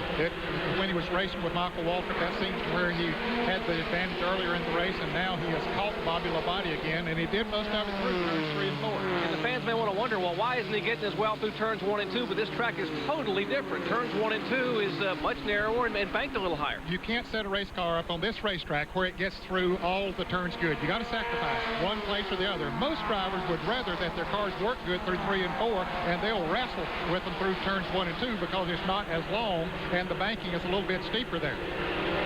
Getting a lap time on our leader, Bobby Labonte. He comes by showing 32 seconds even, and that speed 153.675 miles per hour. And considering the heat this afternoon and what a beautiful day, the tire wear, that's not a bad lap. No, it's not a bad lap at all. And those tires they have on now, Jerry, have about 25 laps on them, so they're getting heated up and worn, so they've dropped off. They were running in the 31-second bracket after they put those 4 new tires on, but once they got heated up, then they began to drop off a little bit. And Darrell Waltrip, we have him on the clock. Remember, he came down pit road and got that fine tuning in his chassis, but he is back in heavy traffic trying to get beneath the Cecil Eunice car, moving up on the Jeff Green machine as he comes by. Remember, 32 seconds for the leader and 33.1 for Waltrip, but he was in traffic, so it really doesn't reflect how well that car can run. Not really, Jerry, because that hurt him. Ernie Irvin is in the pits. He was one of the top 10 cars, and Ernie Irvin now off the pace in the pits for an unscheduled pit stop. That's the Maxwell Chevrolet of Ernie Irvin. He owns that car. Hood goes up, bad sign. Benny's right down there. Benny, what do you know? They really don't know what's wrong. Everyone is looking. They're looking right, looking left. They're communicating with Ernie on the radio, but now it seems to be well, they're coming back on the left side. They're telling Ernie that evidently they can't find the problem. I guess the car is out. If they bring behind the wall, we'll try to get a word with Ernie. Ben, it's awfully hard to raise that hood and look under there and see what's wrong anyway, isn't it? Especially if it's something wrong inside the engine. Boy, that is right. Ernie waved at me, so I guess the spirits is not down anyway. Not a tough break for Ernie Irvin. He'll pull the car out of pit road slowly and he's going to head back on the track and try to ride it out a little bit if he can. He's having a good run there. And Ernie Irvin has only run 3 races this year in his own Busch Series operation. He was telling me yesterday in the garage area, I haven't finished a 1 yet. Maybe this will be my day. Well, we got news for Ernie. It's like it's going to be 0 for 4 here so far, but a tough break. But hey, when you win the Daytona 500, you still had a good year. That's the truth. You can do whatever else you do the rest of the year is okay, because that can make a year for a driver. But he's sort of getting in the car owner's role there and learning what it's all about. And the disappointments can come along. This is our field snapshot. We give you, the fans at home, a chance to pick out your favorite cars. You know their color schemes, their sponsors. They come by. We hold our camera here just looking up this 1,200-foot straightaway, up toward turn 4. Tom Peck coming by, and that Mark Thomas owned car number 96. Getting ready for leaders there. Of course, Bobby Labonte, Dale Jarrett. Now you see Dale Earnhardt coming through. Jimmy Hensley. And see, Jerry, they've slowed down to 32.5 seconds. The last time we clocked them about 5 or 6 laps ago, they were running 32 seconds. But now, as those tires get heated up, it'll just slow them down. There's not a thing they can do about it. Now, I wonder if Bobby Labonte's got to be thinking this is a little bit of deja vu here, because he has led so many races, and when Bobby Labonte leads a lot of laps like he did here last year, like he did at Rockingham, he led 72 laps at Rockingham this year. The fellow who always passes him to win the race is Dale Jarrett. I don't know why it works that way. They love racing with each other, and I believe, might not be right, but I believe Dale Jarrett is sitting there trying not to slide in the turns, trying to be as smooth as he can be through those turns, although Bobby Labonte is very smooth, trying to save those tires as much as he possibly can, and then try to make the go at it to save the last 20 laps. I wonder what's going through Earnhardt's mind. That he has dropped back some 15, maybe 20, maybe put it 30 car lengths now, and he's sitting back there cooling his jets, probably waiting for a yellow flag. Yeah, I think that's about his only hope. I don't think he has the race car to do it right now. Here in the pack, Kenny Wallace, Chuck Bound, Jeff Gordon, and David Green, 13th through 16th. Kenny Wallace. And they're all the lap down, Jerry. There are 11 cars being shown now in the lead lap. Of course, they are Bobby Labonte, Dale Jarrett, Dale Earnhardt, Jimmy Hensley in 4th, and in 5th place, the car number 34 of Todd Bodine, and then Robert Presley is 6th, Joe Nemechek is 7th, in 8th place is Phil Parsons having a good run today in his Busch Grand National car. In 9th, the car number 33 of Ed Farrier. 10th is Darrell Waltrip, and 11th, Ed Faree. Those are 11 cars in the lead lap. And a battle for 3rd spot, Jimmy Hensley. Our pole sitter here today, Hensley having won his 2nd pole in a row, picking up 1 at Hickory last week. He makes a move, and they just about touch coming out of turn 2, and Hensley keeps the car down to the inside, and he will try to make the move inside of Earnhardt. They shuffle into turn 3. Earnhardt backs off and lets him go. He knows that's not the place to be. A lot of times Earnhardt, he'll do that, especially in Winston Cup, and then he'll dive, as that car that passed him slides up a little bit, he'll dive back under him, but he didn't do it that time. And here's that battle back for 13th position. And Chuck Bound has been able to move around the Kenny Wallace car to take 13th. The Bound is 13th, Wallace 14th. Jeff Gordon is 14th. There is Todd Bodine in the white and red numeral number 34 in 16th spot. Back behind them is David Green in 17th, the car number 8. Battles all over the track now. Todd Bodine. Whoa, Todd, that's where you had trouble a couple of laps ago up in turn 3. So Todd's car not handling as well as he would like. He tried to make a move inside. He's on the scoreboard running in 5th place, but those cars in front of him are left down. And the man they're chasing right here, car number 44, Bobby Labonte, at 112 laps complete, and they won't need any more stops on pit road. Just green flag racing, and we'll cover it when we come back after this. Well, back at Darlington, and there is a little bit of anxiety there in the Nestle's Crunch pits as the crew. You see Tim Sigmund, who has 2 tires up on the wall, 2 of those Goodyear Eagle radials. They are watching and waiting. Possibility of a tire problem. They thought Dale Jarrett might have a tire going down. As they are watching Dale Jarrett, they're going. He has dropped off a little bit from Bobby Labonte, but the car looks pretty stable. Well, it looks fairly stable. He has lost some time to Bobby Labonte. Jerry, he's still in good shape as far as the 3rd place car, Jimmy Hensley, is concerned, but he is off the pace just a little bit. So he apparently has radioed to the crew that it feels like the tire might be going down. Benny Parsons, what do you know about it? Well, Ned, it's not really good news. Dale has as he said, radioed the crew and said the car has developed a bad push all of a sudden, like the right front tire might be going flat. And as you said, he's still losing ground to Bobby Labonte, so there may be a flat tire. Right now, he's just riding around, seeing what happens. The crew is watching. They're ready in case he does have a flat tire. Well, Kenny Knupp, Tim Sigmund, of course, and car owner Horace Eisenhower there, along with crew chief John Irvin, is there watching and waiting, hoping that these laps will be able to wind down before they have to make that unscheduled stop, because a stop here would cost him a lap, and it'd be very tough for him to make it up as well as Bobby Labonte is running. Yes, it would. Bobby is running a very good race. It's been fast all day long. Here's Ed Perry, car number 49, having a good day here. They touched a little bit there a moment ago. Let's see, Perry in the orange and white car on the inside, and he slips up. And the David Green in the car number 8, the Phil Martosione car, and Perry, a rookie driver, as is Green. Both of them are rookies this year.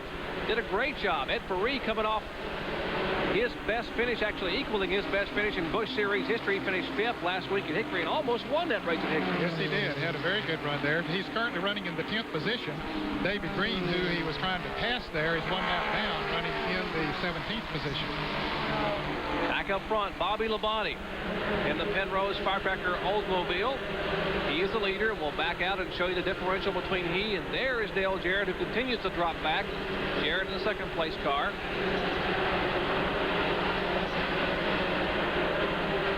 What a differential between him and Jimmy Hensley, who just runs in front of Dale Earnhardt. There is Hensley, the Don Beverly-owned car number 25, the Oldsmobile, and then Earnhardt in 4th. 27 laps to go.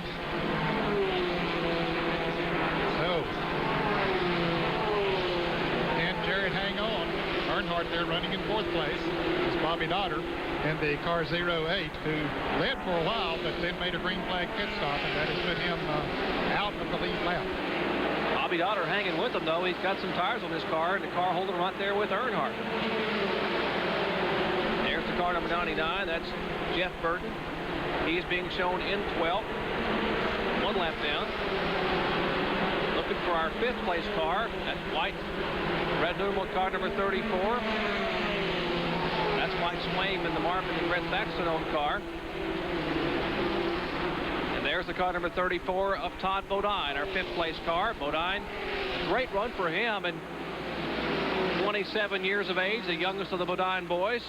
He had a good finish earlier this year in Rockingham. He finished 4th, but not his best career finish. Remember last year at Dover, Delaware on ESPN, he qualified 4th and finished 3rd. Todd Bodine really showing a lot of potential here early on in his first year of full-time racing in the Busch Series. He's in a good position there, Jerry, sort of out on the racetrack by himself, so he can set the pace that he wants to. He knows that Dale Earnhardt, who is running in 4th place, is pretty far ahead of him, and he wants to try to maintain that position of 5th. Joe Nemechek is currently running in 6th position, and he is back some 2 or 3 seconds behind him, I guess.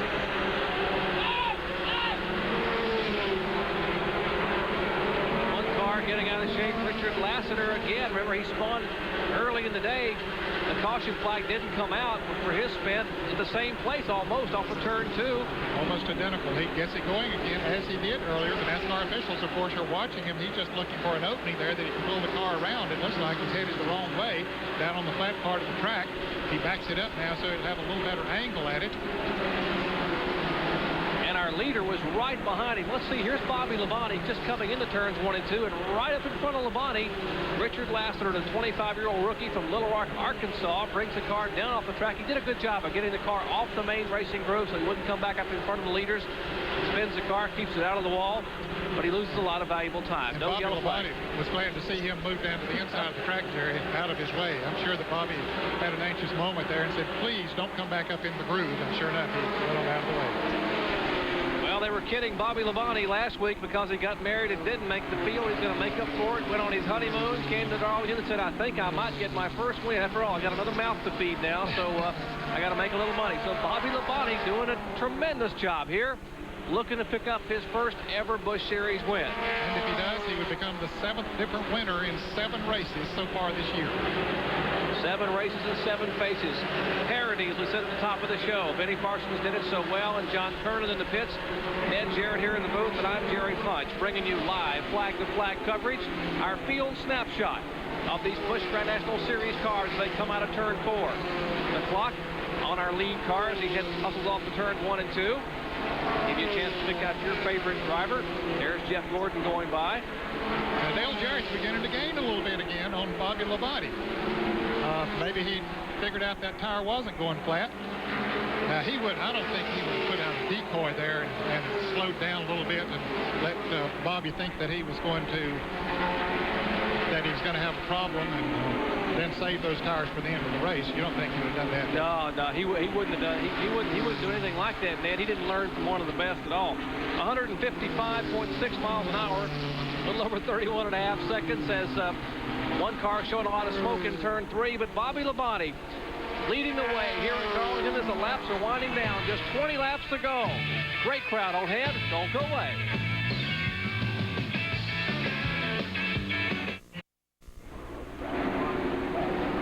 Well, just take a look at this car, or what's left of this car of Ed Ferree, and you can pretty much guess we're under the 5th caution flag of the day here as the laps are winding down at Darlington. Moments ago, up in turns 3 and 4, a violent crash. And we mentioned one car going to break, one car was smoking. There is the Robert Presley car, who had run so well earlier in the day and was one of the leaders in this early part of the event. His car showing a lot of smoke, but up in turn 4, Ned, Darrell Waltrip spins. And Ed Ferree comes in and hits Darrell pretty hard and then goes into the wall. That's Waltrip spinning on around one more time. And he still doesn't have the car under control as Ferree goes out of the screen on the left. Waltrip down out of the way of the traffic. Now, the leaders were not too far behind this. They were going into turn 3 when this happened. But, of course, they did get slowed down and no problem as far as they were concerned. Well, there's Eddie Jones and the rest of the Western Auto crew waiting anxiously for Darrell Waltrip, and our Benny Parsons is there. We can see the damage to the left side of the automobile. I asked Eddie Jones what happened to Darrell Waltrip. He said as Darrell went into turn 3, hit the brakes, momentarily there wasn't a pedal there. And before he could bump him up and get a pedal, the car had spun out. So there's no one to blame except Darrell himself. And there doesn't seem to be a lot of chassis damage. Most of the lick was right in the driver's door. And that evidently Darrell is okay because he's driving around the racetrack. Work continues, but they can't change tires. Remember, you would normally see these fellas change 4 tires in a situation like this. In 1991, there's no change in tires on the caution flag. They have to look at it and send him back on the racetrack. Jerry? Well, Darrell Waltrip may be okay, but looks like Ed Ferree was hobbled a little bit getting out of the car. His car, he tried to turn his car away from Darrell Waltrip. It looked like he had no choice, either concrete wall or Western Auto Chevrolet, and Ed Ferree's car heavily damaged. The Terry Allen prepared machine, who has run so well early on. He is one of the rookie competitors, the oldest rookie running this year in Busch Series competition at 39 years of age, and he will go with the safety crews of the infield care center and get a checkup. Now, he did get out of the car and walk over toward, there's Ed Ferree, always smiling, a likable guy who owns his own operation, a pulverizing equipment operation up in Pennsylvania. And that car will need some pulverizing out because the sheet metal has been shoved in quite a bit on that Buick. Caution for the 5th time today here at Darlington, South Carolina. 131 laps are in the books. Just a few left here. Can Bobby Labonte hold on? We'll answer that questions and more when we come back.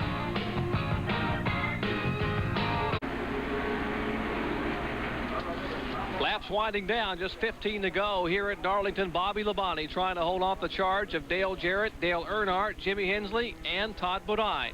Back 6 through 10, Joe Nemechek, who had a great run last week at Hickory. Phil Parsons, a super effort in his Busch Series competition. Ed Barrier, Jeff Burton, and Jeff Gordon is 10th. Getting set to go green. Post time as you have it. And we'll have lots of racing action later today. We'll tell you more about that later. Some Kentucky Derby prep racing coming up this afternoon at 4 o'clock. But they are going to fan out wide. And that is Dale Earnhardt as he slides down and a couple of cars get out of shape. Yeah, there are two back up there crossways on the racetrack. One is slid all the way down to the pit wall, so the caution is out as the green comes out. They just barely got past the start-finish line, and Dale Jarrett had gotten around Bobby Labonte on the restart, and so they'll be racing back to the flag. Their spotters have told them there's nothing on the racetrack. Bring it on around. That was Bobby Green, the black car that was down on the inside, and we see Jarrett now coming off turn 4. And David Green gets his car pulled away. Jarrett will try to lead him back down. They're shuffling up front. Jarrett holds off Bobby Labonte, and the caution flag waving for the 6th time today. Let's take a look again and just see what happened on the restart. Well, of course, they're bunched up, 2 abreast, as they always are, as they came off of turn 4. Look at Dale Earnhardt come out of that pack. He apparently saw something happen in front of him that he wanted to get out of the way, and I guess somebody hit the brakes when they saw him coming down through there, and then the car spun out behind him. I actually think Earnhardt, there was a car in front of Earnhardt that had jammed the brakes on, and he just veered hard to the left and missed that car. Possibly, maybe someone missed a shift. I think you're probably right. Let's watch it again from this angle. And you see Earnhardt's got plenty of room there, and Bobby Labonte was off to a slow start, it looked like. Not too much. Looks like Hensley possibly, Jeff. Jimmy Hensley couldn't get the car up to speed, and Earnhardt just jerked the car hard left to miss running into the back of Jimmy Hensley. Great shot from Mike Wells, our director down there. Again, another shot inside angle. Here's Earnhardt in the 3 car, Todd Bodine behind him.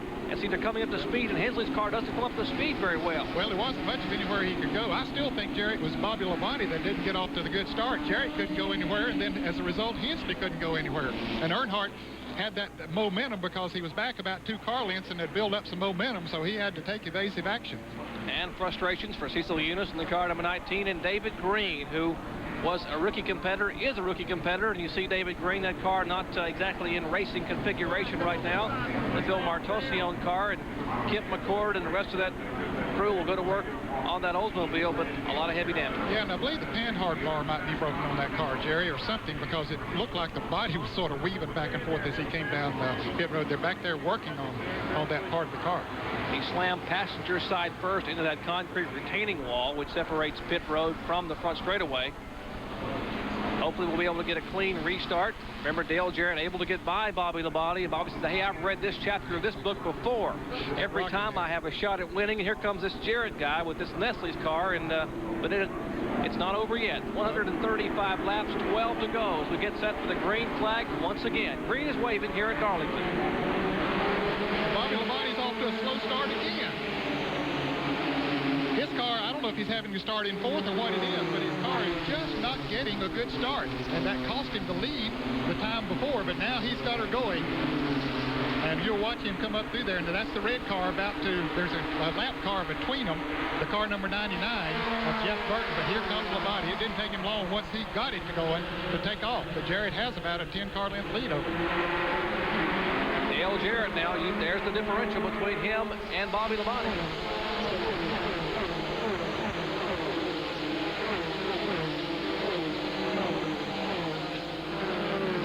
Bobby Labonte running in 2nd place. Dale Earnhardt is 3rd. And Darrell Waltrip, remember that car heavily damaged just moments ago. He is back down pit road, a tough break for the Western Auto Chevrolet team. 9 laps to go when they come back to the start-finish line this time.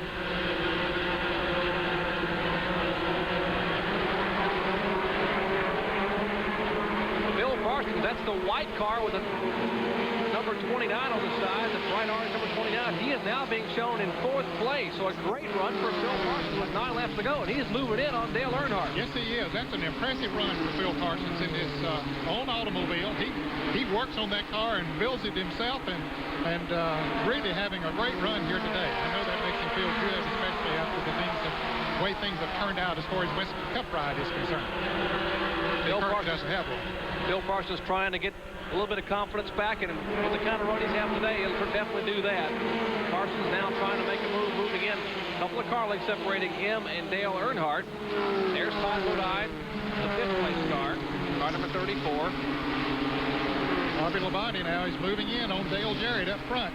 As we watch that battle back there, as Todd Bodine running in the 5th spot, he has a lot of traffic behind him, but you can see that Bobby Labonte there, the red car 44, the Penrose Sausages car, catching the ice cream car. And Jarrett looks like, was he off the pace? No, I think it's just the angle he came off that turn. Boy, I believe he slipped a little bit coming off of there because Labonte really came off on in a hurry. Bobby Labonte, last year was his first full year in Busch Grand National Racing. Did not get a win. Had a great year, but did not pick up that first win. Still looking for that coveted first Busch Series win. Car that he owns. Crew chief is Bob Labonte. There's Dale Earnhardt, the Goodrich Chevrolet. Tom Peck having trouble holding on to his car. Track has really got to be getting slick out there. We'll take a look at Tom Peck's car as he gets together, almost gets the rear end of Todd Bodine, and Tom Peck does a great job of keeping that car from spinning around. That would have been right in front of Bobby Dotter and some of the other cars. That cost him a couple of positions too, Jerry, because the car number 1 of Jeff Gordon got by. That was the car that's running in the same lap with him. Should be 5 laps to go when they come back to the start-finish line this time. Dale Jarrett, a veteran here, has won. He won this race last fall. Has already won once this year at Rockingham in the same race car as we see the 5 to go mark. Bobby Labonte, 2 Busch poles a year ago, 17 top 10 finishes, but no wins. Here's Phil Parsons moving up on Dale Earnhardt again. Earnhardt running 3rd, Phil Parsons running 4th. That's the Diamond Ridge Racing Oldsmobile for Phil Parsons. And here's trouble down in turn 2. A couple of cars coming together down.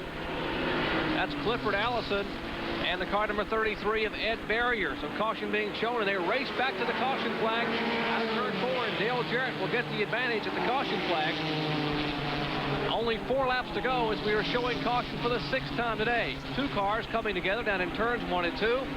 Clifford Allison at 26 years of age, the youngest son of NASCAR legend Bobby Allison, and of course that car number 33, Ed Barrier.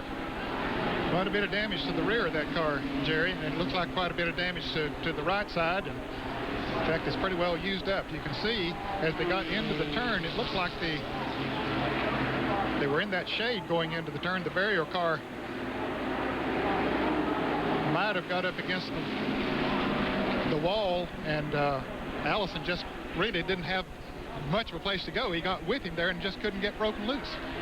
Tough break for Ed Barrier. He was being shown in the 7th position.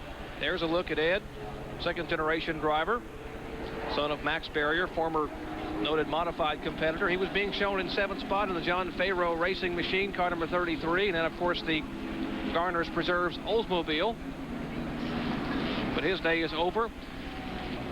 Laps winding down, just a few to go. 6th caution flag today being shown, and a great crowd on hand. We'll be back in a moment after this.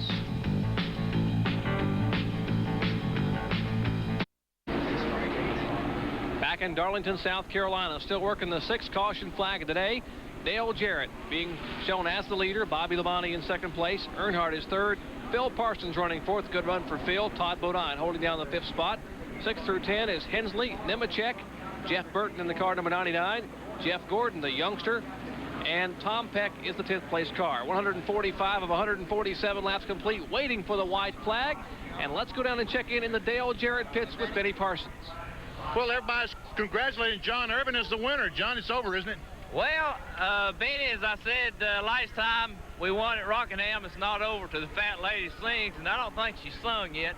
But I can't say enough for the Nestle Crunch crew today, and the Sitco and the Nestle Crunch Pontiac is the greatest of that one day, and Dale done a good job, and I just don't know what else to say. I'm really thrilled. Well, they just waved the white flag. But now, wait a minute, that pit stop that you had back about halfway, were you concerned because you went back to about third or fourth spot? Well, Benny, after we made that pit stop, the car ran pretty good, but then he came back and said that he thought he had a tire going down. And he really created a push for some reason. And then that's the last caution we had before it went back to green. The tires cooled off, and he was able to get a jump on Bobby and stay in front to this caution here.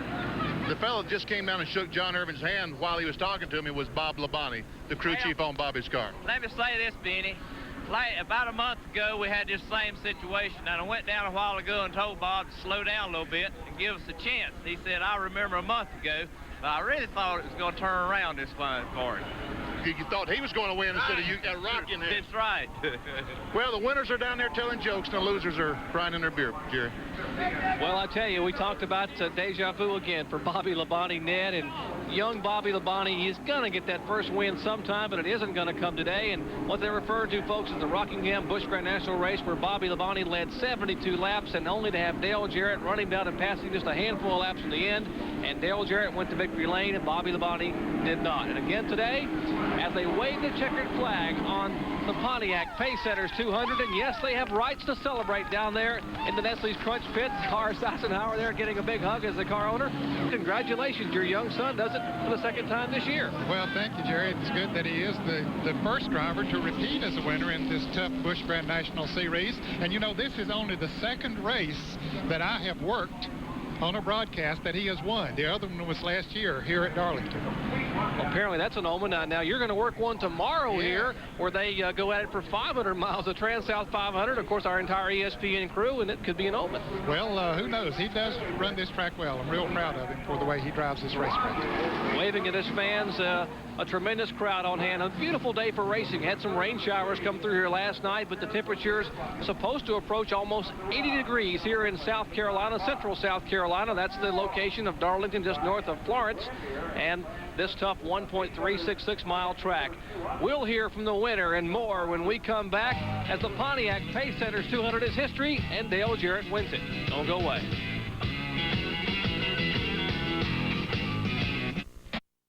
Guys, can we just move over just one? Dale Jarrett getting cleaned off and getting a big cold sip of Gatorade. That'll go nice with that Nestle's Crunch bar there and the Nestle's Crunch ice cream in victory lane, and he will climb out of the car, and let's listen.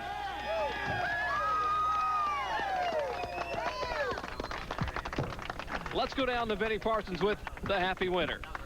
Dale, you did it 2 times this year. Yeah, we sure have. I tell you, this is a good race car here. Butch Stevens, Billy Hess did a great job with this. We've run it twice now with this new snout on it. 1, 2 times. We ought to retire it, I guess. Probably be the only race car that ever retired a winner. Only 2 races that it ran, but we're going to keep running it. And crew did a great job on the 4-tire stop. I almost messed it up by choking the car down going out of the pits.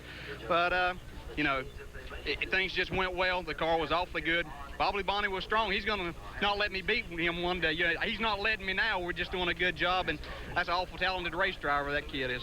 You know, he's going to be paranoid when he looks up and sees that 32 car. He just can't beat you, it seems like, this year. Yeah, but, you know, I did that with some guys that I was coming up through the ranks that I would finish second to, like Jack Ingram and Sam Hard and those guys. I said, how am I ever going to beat them?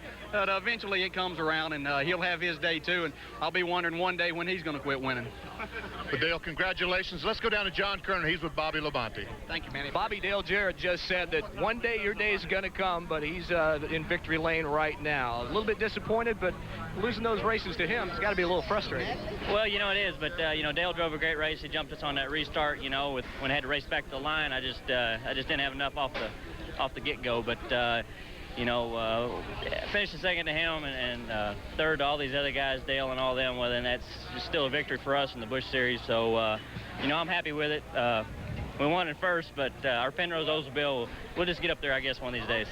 Maybe you could give him a couple of cases of the Penrose, and he won't show up at one of these tracks here to race you. Well, he signed a picture for me earlier this week, and I told him to do it. He did it, and it was a deal where I had the guy do it before, and he never did beat me after that, but it didn't work this time, so maybe next time.